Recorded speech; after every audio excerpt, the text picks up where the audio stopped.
Bombay stock exchange यानी BSE limited के share में गिरावट आखिर क्यों दिख रही है?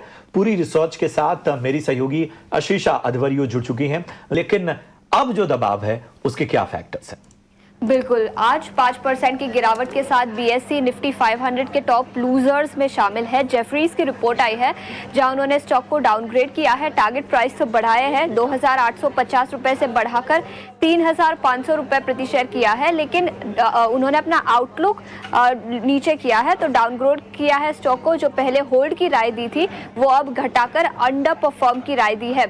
उनका मानना है कि स्ट्रीट के हाई एक्सपेक्टेशंस है कि वॉल्यूम्स बढ़ सकते हैं, market share gains company enjoy कर सकेगी, लेकिन उनका ऐसा मानना है कि ये ओवर ऑप्टिमिस्टिक है और शायद इतने market share gains company enjoy नहीं कर पाएगी।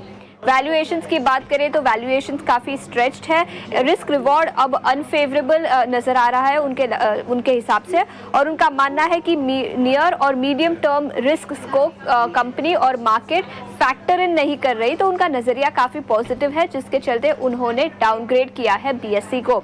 इसी के साथ एनएसई लिस्टिंग के चलते पिछले कुछ दिनों में स्टॉक में शानदार तेजी दिखी है।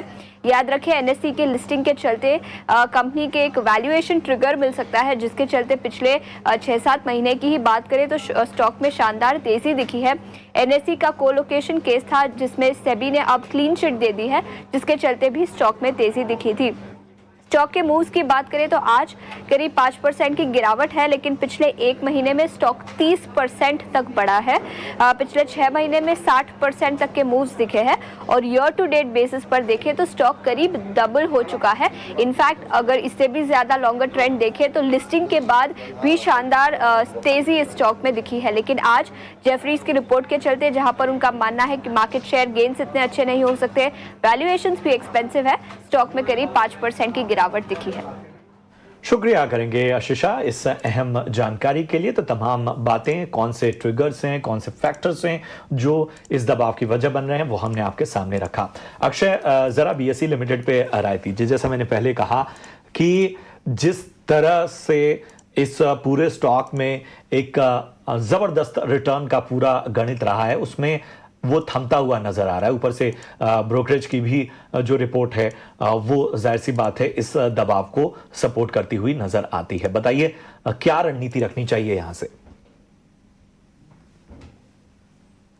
अगर आप स्टॉक के गए 5 हफ्ते की एक्शन देखें तो बहुत ही शॉर्ट, कम समय में बहुत ही दमदार मूव देखने को मिला है। 3,000 से 4,800 का मूव, तो जाहिर सी बात है कि इतने कम समय में इतना बड़ा मूव जब भी होता है तो स्टॉक एक ब्रीदर ले रहा है, एक पॉसिबल टेक्निकल टाइम करेक्शन के दौर में है, जहां पे स्टॉक एक रेंज के दायरे में शॉर्ट टर्म में सीमित रह सकता है।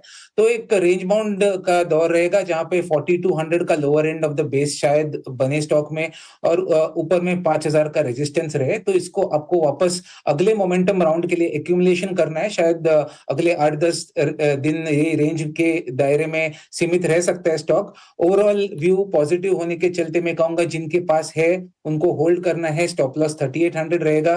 जिनको खरीदारी करनी है, प्रेफरेबली अगर 4,200 4,250 का डिप मिलता है तो रिस्क रिवॉर्ड पे ऑफ आपके लिए बेहतर बनेगा।